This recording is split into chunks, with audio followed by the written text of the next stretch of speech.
थागिबि बर' हारि आरो सावथालफोरनि गेजेराव भुल बुजाबुजि जानाय सावथालफ्रा माने जोंनि बेरेखा खामानि मावनाय दा बिसोर थुलुंगा होनायनि थाखाय बे जागासिनो दङ। बेखायनो जोङो खनले नंबा रायजोफोर आरो खनसेबाव जे जोंनि बिटिसि एरियायाव बायह्रानिफ्राय फैनाय जे सुबुंफोर नंबा बेखौ एभेक्सन खालामनांगौनि जोंनि समाज सिबियारि दावराव दोख्रेब सारजों लोगोसे बर'नि गोबां बर' हारिनि समाज सिबियारि दैदेनगिरिफ्रा आरो खनसेबाव बिटिसिनि चिफ हाग्रामा महिलारिनि फारसे गोसोखां बिलाइ गथायबावनो रायजोफोर थ' बिथांमोना मा फोरमायखो नैबे भिडिअनि गेजेरजों नायलांदो आरो गोदानबा शेयार खालामना हो साबस्क्राइब खालामना हो जेसे शेयार खालामो रायजोफोर आरो मोनसे मोजां कमेन्ट हरबानो जाबाय रायजोफ्रा थ' रायजोफोर भिडिअखौ नायलांदो नोंसोर। दिनै जोङो बिटिसिनि मानब गेदेर चिफ हाग्रामा महिलारिनो मेम'रेन्डाम गांसे फैबावबाय। बिनि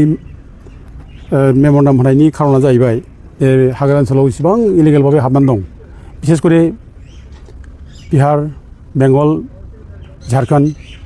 बेफोरनिफ्राय जायफ्रा सावथाल मानसिफोर हाबनानै दंफायो असिनाखिफोर आरो बे जायगायाव जेराव दिनै बयबो आल'सना खालामगासिनो दङ जे बेयाव मावइसफोर ओमफ्राय नक्सालाइटफोर हाबनानै दं होननानै बुंगासिनो दङ। दा बिसोरबादि मानसि थानायनि थाखायनो दिनै थागिबि बर' हारि आरो सावथालफोरनि गेजेराव भुल बुजाबुजि जानाय सावथालफ्रा माने जोंनि बेरेखा खामानि मावनाय दा बिसोर थुलुंगा होनायनि थाखाय बे जागासिनो दङ। बेखायनो जोङो माने जावले बुंबोदों जे बे हाग्रा ओनसोलनिफ्राय बिसोरबादि एलिमेन्टफोरखौ जों हुरननांगौ आरो इभिकसन खालामनांगौ जों बाथ्रा बुंदों। बेनिखायनो जों दिनैबो आरोबाव बिटिसि चिफ मानब गेदेर हाग्रामा महिलारिनो जों मेम'रेन्डाम गांसे होबावनाय जाबाय आरो जोङो बेजों लोगोसे जोंनि ट्राइबेल बेल्टआव जायनाखि इलिगेल भाबै जोंनि हाफोरखौ दखल खालामनानै दं बिसोरखौ होखारनांगौ। बिनि थाखायबो जोङो इमिडियेटलि माने एक्सन लानो थाखाय जोङो बिटिसि चिफ बिथांखौ जों खावलायगोन। दा एसेयावनो गोजोनथाव बाथ्रा जे दिनै आसामनि चिफ मिनिस्टार मानगोनां हिमन्त बिश्व शर्माया माने इलिगेल इनक्ल'जारफोरखौ होखारनायनि बाथ्रा बुंगासिनो दं आरो होखारगासिनो दं। बिथाङा गाव जेरै बुंदों ओरै हाबाखौ मावगासिनो दङ। बेनिखायनो जोङो बिथांखौ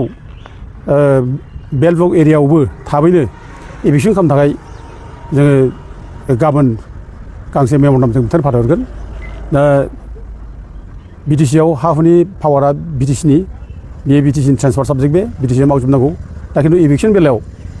दा जों सानो माखासे ल' एन्ड अर्डार प्रब्लेम जागोन, बेयाव पुलिस पावारनि खोथा जागोन। बेखायनो बेफोरखौ टेकेल खालामनो थाखाय स्टेट गभर्नमेन्टबो हेल्प नांगोन। बेखायनो स्टेट गभर्नमेन्टआ जाहाथे माने बे पुलिस पावारखौ माने पुलिस माने क्षमताखौ जाहाथे इभिकसन बेलायाव जाहाथे बिटिसिनो हरो आरो ल' एन्ड अर्डार प्रब्लेम जायोब्ला बेफोरखौ जाहाथे स्टेट गभर्नमेन्टआ टेकेल खालामो। बेनि थाखाय बिथांमोनखौबो जों कारेजपन्डेन्ट खालामनानै बिथांमोन जगाजग लाखिनानै होखारनाय बेबस्थाखौ खालामनांगौ होननानै जों दाबि खालामगोन। आरो दा जों बेखौनो बुंगासिनो दं आरो मेइनलि बिटिसिआ दायथ' लानांगौ आरो बिटिसिआ जेब्ला दायथ' लागोन दायथ' लाबा स्टेट गभर्नमेन्टआ बायद' जागोन। बेखायनो जों प्रेसार होदों बिटिसिआ जाहाथे माने इभिकसनखौ खालामो। आरो लोगोसे जों दिनै बेखौनो बुंनो लुबैयो दिनै जोंनि बे जोनोमफुरियाव बर' हारिया गावनि जोनोम जायगायाव दिनै बिटिसि मोननायनि उनावबो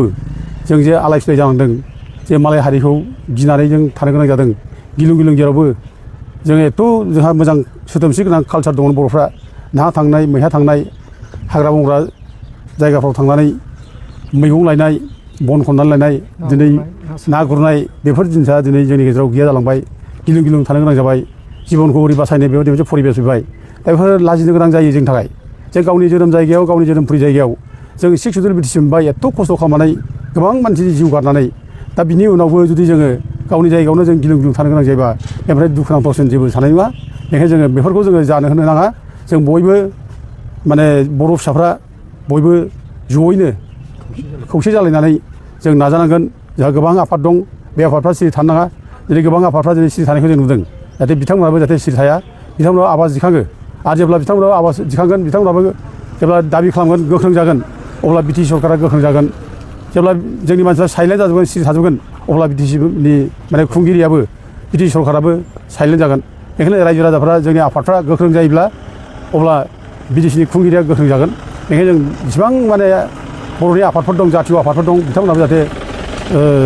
आवाज दिखाङो, जाहाथे गोख्रों जायो, दा जों बेखौ खावलायो। दा दिनै स्पेसियेलि जोङो हाग्रामा महिलारिखौ जोङो मेम'रेन्डामाव जों लिरनानै बुंदों, बिथांखौ जों बुंदों जे हाग्रामा महिलारिया गाव जिथु माने गावनि जिउखौ माने दोनथ'नानैब्लाबो गावनि जिउखौ बावसोमनानैब्लाबो बे गिलु बालु संग्राम खालामनायनि गेजेरजों जिथु बिटिसि लाबोबाय बे बिटिसिआ दिनै जिथु निरापद माने गैया जाबाय बेयाव माने जोङो खैफोदाव मोनसे गोलैनाय मोनसे पजिशनाव जों फैबाय दा बेखायनो हाग्रामा महिलारिया एथ' खस्थ' खालामनानै गाव जुदि गावनि टिमा जे लाबोबायब्ला बिटिसिखौ दा बिनि जायगायाव जुदि दिनै जों गिलुं गिलुं थानो गोनां जाबायब्ला दा बे हिसाबै हाग्रामा महिलारिया आरोबाव गावनो दायथ' लाबावनांगोन जाहाथे बिटिसिआव जों माने सुख गोजोन आलो गोजोनै जाहाथे बर'फ्रा रायजो जानो हायो ट्राइबेलफ्रा रायजो जानो हायो बेनि थाखाय दायथ' लाबावनांगोन जों बेखौनो दिनै जावले जावले हाग्रामा महिलारिखौ जों खावलायो दा फार्स्टआव जाहैबाय बिटिसिआव जायनाखि बिटिसि एकर्ड जाबाय 2003 बिटिसि एकर्ड बे 2003 बिटिसि एकर्ड बादिब्ला जि समाव एकर्ड माने जादों बे समसिम जिसिबां बे जायगायाव माने हाबनानै दंफैखायो बेयाव बुंदों बनाफाइड इन्डियान सिटिजेन होनना बुंदों इलिजिबोल होनना बुंदों बे सोदोबखौ जों खिन्थु बनाफाइड इलिजिबोल इन्डियान सिटिजेन बे बाथ्राखौसो बुंदों बिसोर जुदि बेयाव दंब्ला बिसोर बे जायगायाव थानो मोनगोन बे बाथ्राखौ बुंदों आरोखि बिसोरनो हा होनाय जागोन बिसोर थानाय बेबस्था खालामनाय जागोन बे बाथ्रा बुंदों खिन्थु जायफ्रा नन बनाफाइड नन इलिजिबोल माने इन्डियान सिटिजेन नङा बिसोरनो खिन्थु बे हा मोननाय खुनु बाथ्रा गैया आरो बे 6 शिड्युलनि जायनाखि नियम बे बिसोर माने बिसोरनि सायाव माने माबाया जागोन आयेना प्रযোज्य जागोन बे खुनु माने बिटिसि एरियायाव ट्राइबेल बेल्ट ब्लकनि बाहेरायावब्लाबो 6 शिड्युल एरियायाव बे नन ट्राइबेल नन प्रटेक्टेड क्लासनि मानसिफ्रा बे जायगायाव हा मोननाय नङा बायनाय फाननाय बे जानो मोननाय नङा बे 6 शिड्युलनि नियम बायदि बे सोलिगोन ओमफ्राय लोगोसे जायनाखि ट्राइबेल बेल्ट ब्लकआव हाबनानै थानाय मानसिफोर दङ बे ट्राइबेल बेल्ट ब्लकआ आलादा मोनसे माने आयेन बियो बेल्ट ब्लकआ बेखौ 1947आवनो 5 डिसेम्बरावनो दाखादों गथिखे बे 1947 5 डिसेम्बराव जायनाखि बेल्ट ब्लक दाना होबाय बे बेल्ट ब्लकनि सिङाव जायफ्रा इलिगेल हाबनानै दङ बिसोरो खिन्थु बिटिसि माने एकर्ड जादों होननानै 2003आव बे एकर्ड बादि थानो मोनगोन बे खुनु जानो हाया बे नङा बियो बे ट्राइबेल बेल्ट ब्लकआव जायफ्रा इलिगेल हाबनानै दं बिसोर आउट जानांगौ बिसोरो हुरुनजोबनांगौ बे हिसाबै 6 शिड्युलनि जायनाखि एकर्ड बे एकर्डजों बिसोरो बेयाव जे थानो मोनगोन बे बाथ्रा बे नङा ओंखायनो जेसेबां बेल्ट ब्लकआव इलिगेल भाबै हाबनानै दं बिसोरो होख्रांजोबनांगौ इभिकसन खालामनांगौ जों बेखौ दाबि खालामो दा माने इन केस अफ माने मजाबारि बे मजाबारि गामिनि जायनाखि माबा माने प्रब्लेम दा बेखौ अलरेडि चिरांनि माने खुंगिरिया एक्जिकिउटिभ मेजिस्ट्रेटनो दायथ' होनानै बिसार खालामखांबाय आरो बिसार खालामनानै अलरेडि बे जायगाया बर'फोरनिमोन बर'फोरनि हा बेयो होननानै बेखौ बिसारावबो राय होबाय दा बर'फ्रा बे जायगायावनो दासिमबो खाजोना होबाय थायो बिसोरनो बे हाखौ खाजोना होनानै माने माबा लाखिबाय थादों गावसिनि नामावनो खिन्थु बे हायाव दा खिन्थु गुबुन हारियासो आवग्रिनानै दङ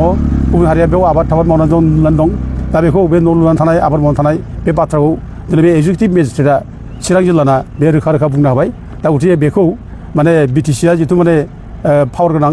हानि पावारा बिटिसिनि आखायाव ओंखायनो बिटिसिआ बेखौ एक्सन लानांगौ होननानै एक्जिकिउटिभ मेजिस्ट्रेटआ बिटिसिआव लिरहरबाय दा ओंखायनो जों जावले जावलेखौ प्रेसार होबाय थादों जे बे मजाबारि केसखौ इमिडियेटलि टेकेल खालामनांगौ इमिडियेट फार्स्ट बेयावनो स्टार्ट खालामनांगौ आरो इभिकसननि माने खामानिया बेनिफ्राय स्टार्ट जानांगौ होननानै जों बेखौ दाबि खालामबाय थादों आरो जों दिनैबो दाबि खालामबावो जे मजाबारि जाहाथे इमिडियेटलि बेनिफ्राय जाहाथे जेसेबां इलिगेल मानसिफोर दं बेखौ क्लियार खालामनो हायो जों बेखौ दिनैबो दाबि खालामबावो